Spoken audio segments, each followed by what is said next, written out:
मुख्यमंत्री पुष्कर सिंह धामी आज उधम सिंह नगर दौरे पर रहे, जहां उन्होंने जीबी पंत प्रौद्योगिकी विश्वविद्यालय में 116वें अखिल भारतीय किसान मेले और कृषि उद्योग प्रदर्शनी 2024 का उद्घाटन किया। साथ ही सीएम ने कार्यक्रम को संबोधित भी किया। आपको बता दें कि ये मेला 4 दिनों तक विश्वविद्यालय परिसर में चलेगा, जिसमें देश के कोने कोने से आए किसान हिस्सा लेंगे। साथ ही मेले में उन्नत बीज, आधुनिक कृषि यंत्र, पेड़ पौधों की भी बिक्री की जाएगी।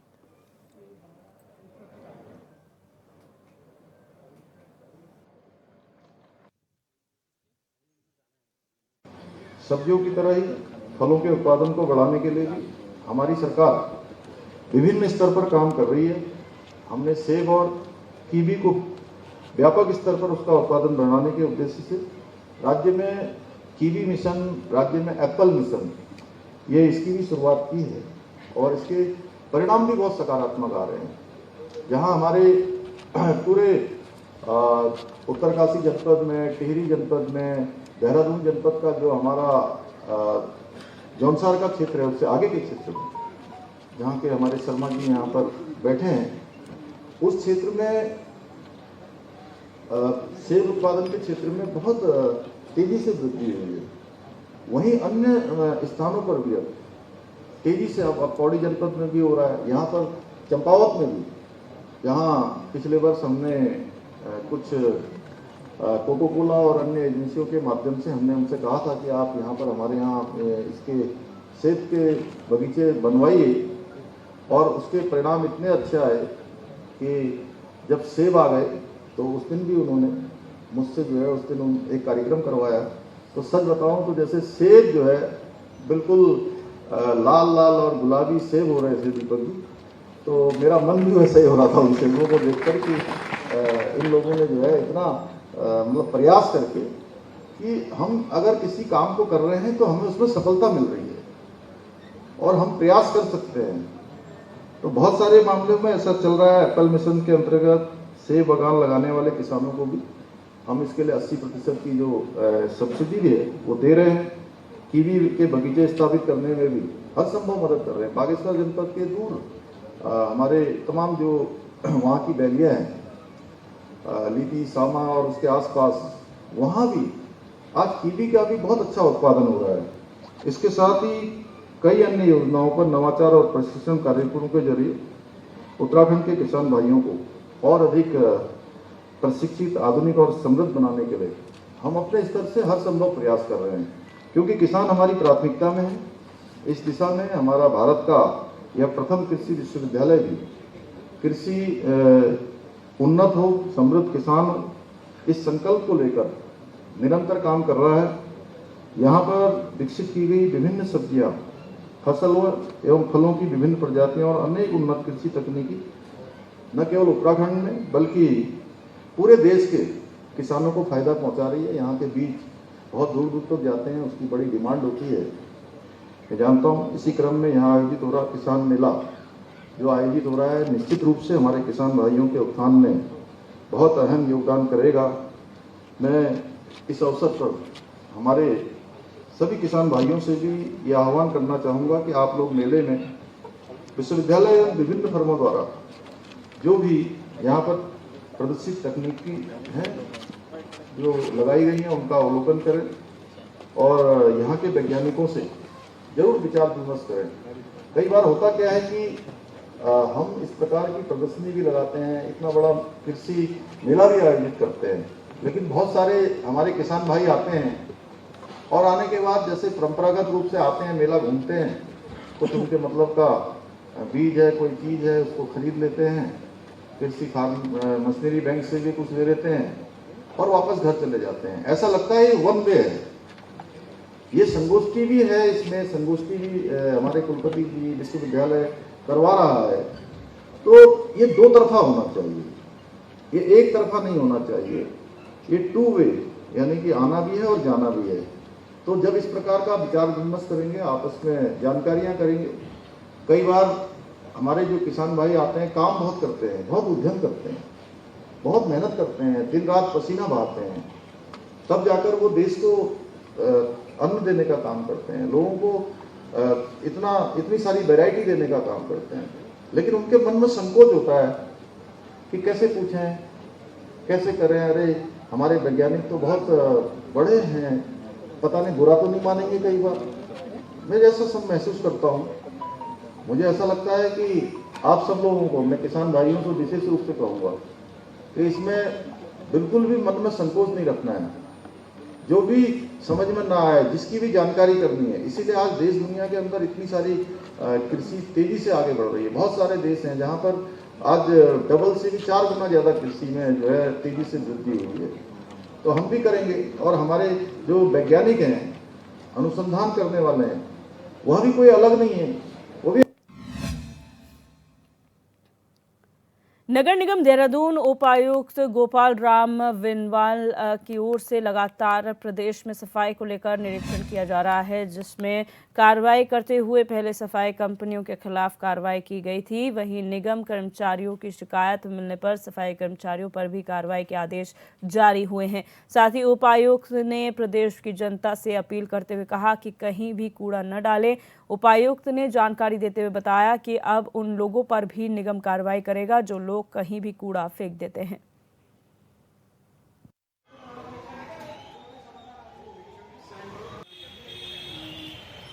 देखिए, नगर क्षेत्र में लगातार सफाई व्यवस्था को दुरुस्त करने के लिए प्रयास किया जा रहा है।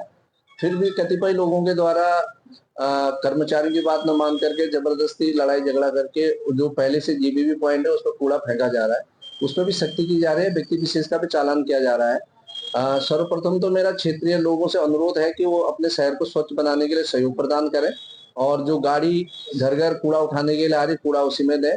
सार्वजनिक स्थानों पर कूड़ा ना फेंकें, जो कि एक दंडनीय अपराध भी है। इसके बावजूद भी अगर कोई व्यक्ति नहीं मानता तो उनके विरुद्ध कानूनी कार्रवाई भी अमल में लाई जाएगी, और जुर्माना वगैरह भी ऐसे व्यक्तियों के विरुद्ध। उत्तराखंड के अल्मोड़ा जिले से खेल महाकुंभ 2024 की शुरुआत हो चुकी है। खेल मंत्री रेखा आर्यन ने हेमवती नंदन बहुगुणा स्पोर्ट्स स्टेडियम में मशाल जलाकर खेल महाकुंभ की शुरुआत की। इसी के साथ आज से प्रदेश में न्याय पंचायत स्तर पर प्रतियोगिताओं का आगाज हो चुका है। खेल महाकुंभ में कई तरीके के खेलों में खिलाड़ी प्रतिभाग करेंगे। आपको बता दें, इन खेलों में athletics, kabaddi, kho kho, volleyball, football, badminton जैसे अन्य खेल शामिल हैं।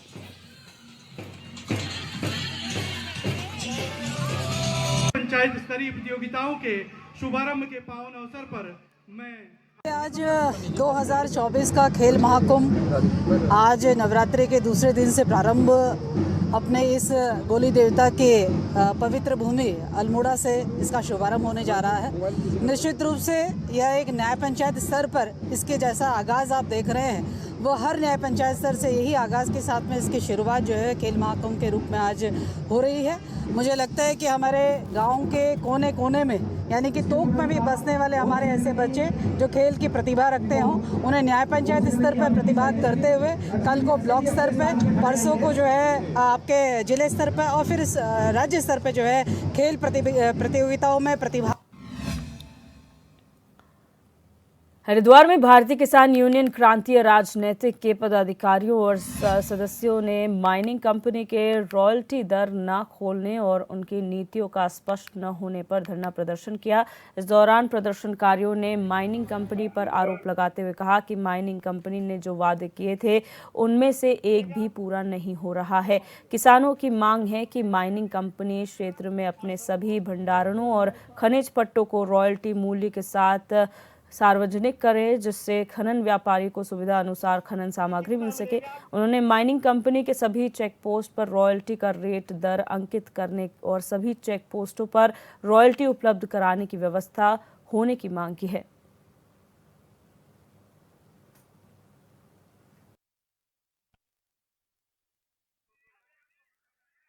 अधिकारी हैं और प्राइवेट माइनिंग ने हमें डेमो देके बोल रहा था कि आपके साथ में अच्छा व्यवहार होगा और प्रदेश में खनन सामग्री बहुत सस्ती होगी और सब कुछ पारदर्शिता के साथ में होगा।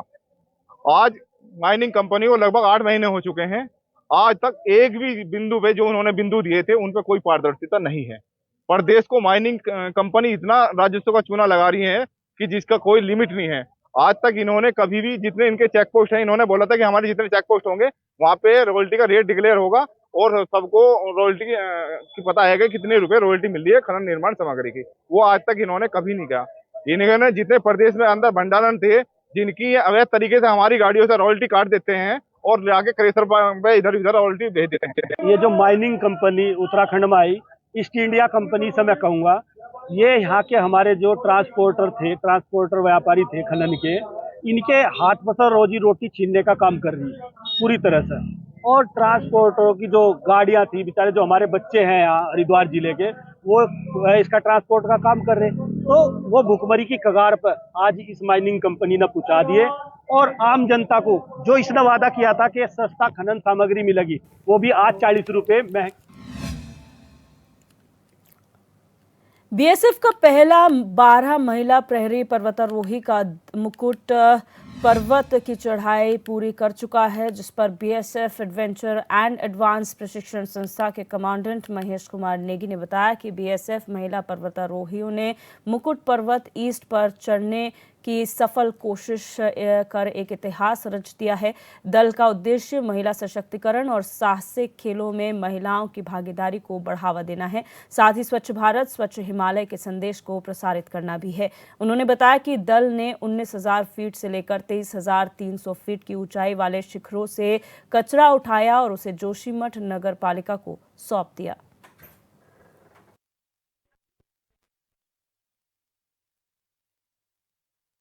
बिल्कुल, मैं आपको पहले तो मैं हमारी पूरी टीम को बधाई भी देना चाहता हूं। और जो बीएसएफ ने एक लक्ष्य रखा था कि हमारी जो है शैल नंदिनियाँ, जिसमें 12 हमारे माउंटेन्स थे महिलाएं, उनको जो है इस बार 7,130 मीटर ऊंची जो है पर्वत पर पर्वतारोहण के लिए भेजा गया था, जिनमें इन्होंने सक्सेसफुली इसको क्लाइम करके जो है 4 ने क्लाइम कर लिया था। और थोड़ी जलवायु खराब होने के अलावा 4 भी 22,000 फीट तक अपने आप को डाला और कई दिन तक वहाँ रहे। तो ये बहुत बड़ी उपलब्धि है, महिला सशक्तिकरण की तरफ एक कदम है। और आने वाले टाइम में इस तरह के और भी एडवेंचर स्पोर्ट्स होते रहेंगे और उनमें इनकी भागीदारी भी बढ़ती रहेगी। सर, सबसे पहले तो हम अपने प्राइम मिनिस्टर का सबसे ज़्यादा थैंक यू करना चाहेंगे, क्योंकि उनका जो वुमेन एम्पावरमेंट को लेके बढ़ावा था, उस वजह से ये पॉसिबल हो पाया, उस वजह से ये धीरे धीरे डिफेंस और पैरामिलिट्रीज़ में आया वुमेन एम्पावरमेंट को लेके। And secondly we are very thankful to our DG BSF कि उन्होंने आगे हमें बॉर्डर से ला के फिर बेसिक एडवांस कोर्स करवा के और यहाँ तक हम आए। और ये हमारा इंडिविजुअल का सक्सेस नहीं है, पूरी जो वुमेंस हैं जो भी हमें देख रही हैं और जो भी स्पोर्ट्स या इन सब एडवेंचर फील्ड्स में आना चाहती हैं, उनका भी सक्सेस है कि वो टीम ऊपर गई है, उन्होंने सक्सेस किया, तो why can't we do all this things. So वो एक इंस्पिरेशन भी है। सबसे पहले तो हम अपने डीजी बीएसएफ या बियाड कमांडेंट सभी को धन्यवाद देना चाहते हैं, जिन्होंने हमें इतनी बड़ी एक्सपीडिशन इस लड़कियों को दिया। एक लड़कियों को बॉर्डर से बुलाया गया इंस्टीट्यूट में और इनको एक अच्छी सी नेशनल इंस्टीट्यूट में इनको ट्रेनिंग दी गई और इन्होंने अच्छी परफॉर्मेंस दे के अपना एक्सपीडिशन भी सक्सेसफुली करके वापस आए हैं। बहुत अच्छा लग रहा है और इनका जोश या इनका जो भी जितनी भी एक्टिविटीज़। हिमालय और गंगा बचाओ अभियान के तहत हर की पैड़ी ब्रह्मकुंड पर संत समाज और बीजेपी विधायक किशोर उपाध्याय ने मिलकर गंगा पूजन और दुग्धाभिषेक किया। इस दौरान गंगा सभा के पदाधिकारी भी मौजूद रहे। पूजन के बाद विधायक किशोर उपाध्याय ने ग्लेशियरों के तेजी से पिघलने और गंगा के घटते वेग पर गहरी चिंता जाहिर की। उन्होंने कहा कि अगर समय रहते कदम नहीं उठाए गए तो आने वाली पीढ़ी को गंगा और हिमालय के अस्तित्व के संकट का सामना करना पड़ सकता है। उन्होंने सभी नागरिकों से मांग की है कि गंगा और हिमालय को बचाएं और जागरूक होकर आगे आए।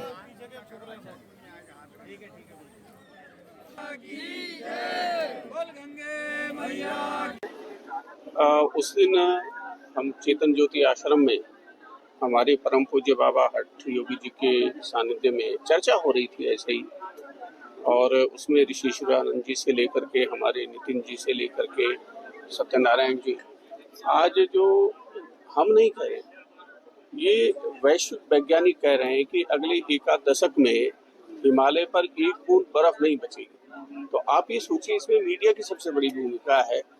अगर वहाँ एक बर्फ बूंद नहीं बचेगी तो क्या गंगा बच जाएगी? क्या यहाँ हरिद्वार में ब्रह्म कुंड का जो गौरव है वो बच जाएगा? क्या प्रयागराज, क्या काशी और क्या गंगा सागर? और अगर बर्फ नहीं रहती है हिमालय में तो ये तो पूरी दुनिया ही खत्म हो जाएगी। गंगा का पूजन और आशीर्वाद इस उद्देश्य से लिया गया है क्योंकि हमारी माँ गंगा और हिमालय के ऊपर वर्तमान में बड़ा संकट है।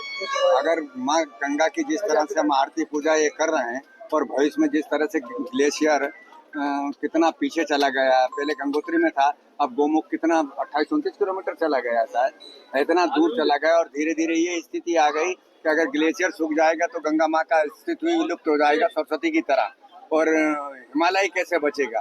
तो इन सब बातों को लेकर हमारे किशोर उपाध्याय जी का एक चिंतन, एक संकल्प, एक दृढ़ प्रतिज्ञा लेके आए हुए हैं कि माँ को पुनः हमेशा हमेशा के युग युग तक इसी तरह से पुनर्जीवित रहे और हिमालय सुरक्षित रहे, इसीलिए ये संकल्प। उत्तराखंड भारतीय जनता पार्टी के सदस्यता अभियान का पहला चरण संपन्न हो चुका है। 2 सितंबर से 25 सितंबर तक चले इस सदस्यता अभियान में बीजेपी ने 14 लाख से ज्यादा नए सदस्य पार्टी में जोड़े हैं, जिसके बाद अब बीजेपी सदस्यता अभियान का दूसरा चरण शुरू हो चुका है। सदस्यता अभियान का दूसरा चरण 2 अक्टूबर से 15 अक्टूबर तक चलेगा। सदस्यता अभियान की जानकारी देते हुए बीजेपी प्रदेश उपाध्यक्ष ज्योति प्रसाद गैरोला ने बताया कि सदस्यता अभियान के तहत अभी तक 14 लाख से ज्यादा सदस्य बन चुके हैं। उन्होंने बताया कि समाज के सभी वर्ग के लोग बीजेपी की सदस्यता ग्रहण कर रहे हैं।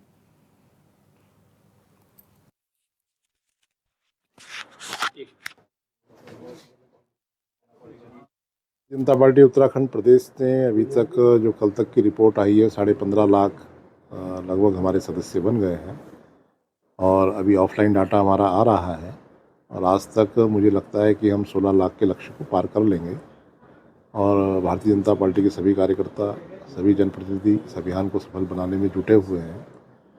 समाज के सभी वर्ग भारतीय जनता पार्टी की सदस्यता की ओर आकर्षित हो रहे हैं, सदस्यता ले रहे हैं और मुझे लगता है कि आने वाले समय में जो हमने प्रदेश का लक्ष्य निर्धारित किया है उस लक्ष्य को प्राप्त। वहीं पुरानी पेंशन योजना को लेकर सियासत थमने का नाम नहीं ले रही है। पुरानी पेंशन योजना को लेकर भारतीय जनता पार्टी जहां कांग्रेस पर कर्मचारियों में भ्रम फैलाने का आरोप लगा रहे हैं, तो वहीं कांग्रेस प्रदेश उपाध्यक्ष मथुरा दत्त जोशी का कहना है कि अगर कांग्रेस भ्रम फैला रही है तो बीजेपी को बताना चाहिए कि नई पेंशन योजना के क्या लाभ है। पुरानी पेंशन में कर्मचारियों को सामाजिक सुरक्षा मिलती थी, रिटायर्ड कर्मचारी और उसके परिवार को पूरी सुरक्षा मिलती थी, सरकार उन्हें पैसे देती थी। उन्होंने कहा कि नई पेंशन स्कीम कर्मचारियों का शोषण करने की योजना है, साथ ही उनके हितों पर कुठाराघात करने का काम है। कर्मचारियों को मिलने वाली सामाजिक सुरक्षा को भी भारतीय जनता पार्टी की सरकार ने खत्म करने का काम किया है।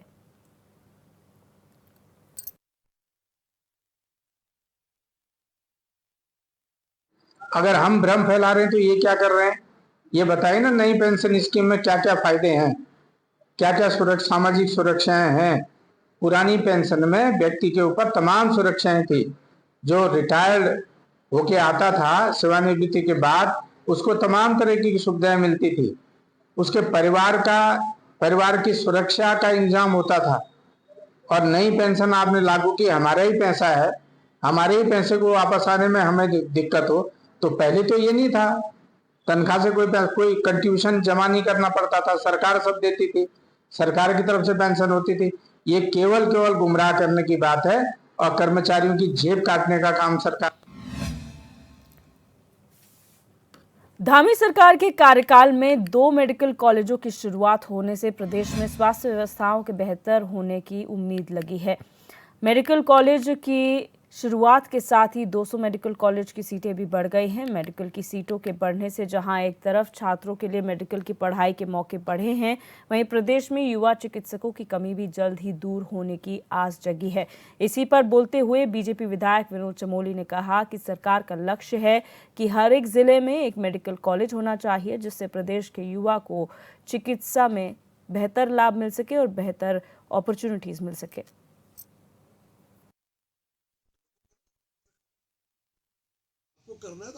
आज प्रदेश की जो समस्या है, जो हेल्थ सेक्टर में जो हमें सब दिक्कतें आ रही हैं, वो यही आ रही है कि हमारे पास दक्ष चिकित्सक नहीं है, हमारे पास डॉक्टर्स नहीं है प्रॉपर। तो उन डॉक्टर्स की संख्या, अगर हमारे ज्यादा डॉक्टर निकलेंगे तो ज्यादा डॉक्टर हमको उपलब्ध हो पाएंगे। तो आने वाले समय में जो दिक्कतें हमारे सामने हेल्थ सेक्टर में है उसका भी समाधान हो पाएगा। हमको पहाड़ों पर नौजवान बच्चे हमारे डॉक्टर बनकर जाएंगे और वहाँ के लोगों की सेवा कर पाएंगे। तो एक बड़े लंबे समय से जिसका इंतजार था, आज धीरे धीरे हम उसकी पूर्ति करते जा रहे हैं, उसके लिए आगे बढ़ रहे हैं। ये भी एक बड़ा काम हो रहा है, पूरे देश के अंदर हो रहा है। एम्स की संख्या बढ़ रही है, मेडिकल सीटें जगह जगह बढ़ रही हैं, पूरे देश में एक अभियान चल रहा है कि हम पूरे हर जिले में एक मेडिकल कॉलेज बनाए। तो हेल्थ सेक्टर में बहुत बड़े। अब बात करेंगे हरिद्वार से खबर की, जहां बरसात के बाद डेंगू का डंक अपना प्रभाव दिखाने लगा है। जहां 47 मरीजों की एलाइजा जांच रिपोर्ट में डेंगू के एक साथ 3 नए मरीज सामने आए हैं, जिनका इलाज उनके घर पर ही किया जा रहा है। आपको बता दें कि मरीजों का आंकड़ा 10 के पार पहुंचकर 12 हो चुका है। हालांकि स्वास्थ्य विभाग की तरफ से लोगों को जागरूक करने के साथ ही डेंगू का लार्वा भी नष्ट किया जा रहा है।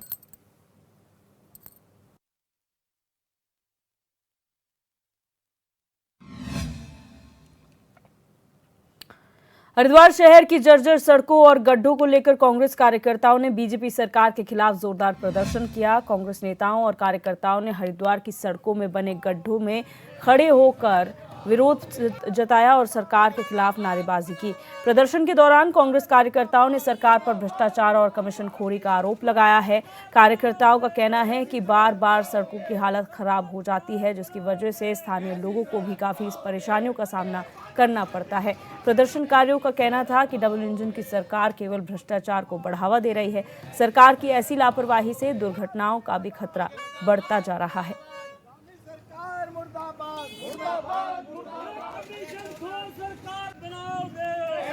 पिछले कई दिनों से शिकायत आ रही थी, तो हमने शिकायत को सत्य पाया और हमने जो है वहाँ पर आज धरना प्रदर्शन किया है।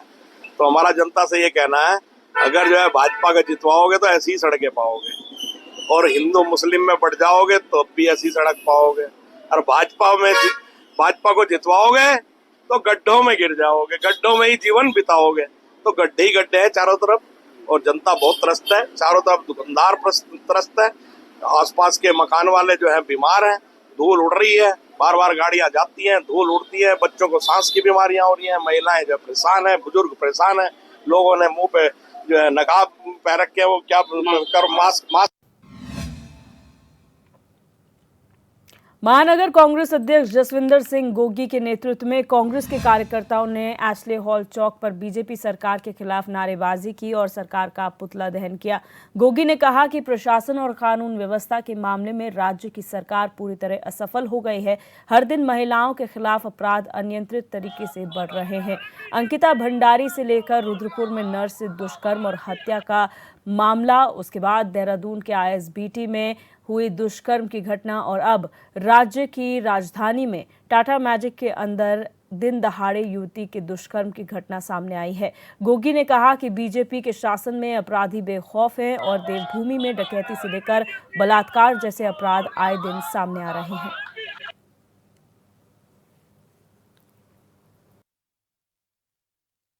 बहुत ही दुखद है और मुझे लगता है कि कानून का जो किला है पूर्ण रूप से ध्वस्त हो चुका है।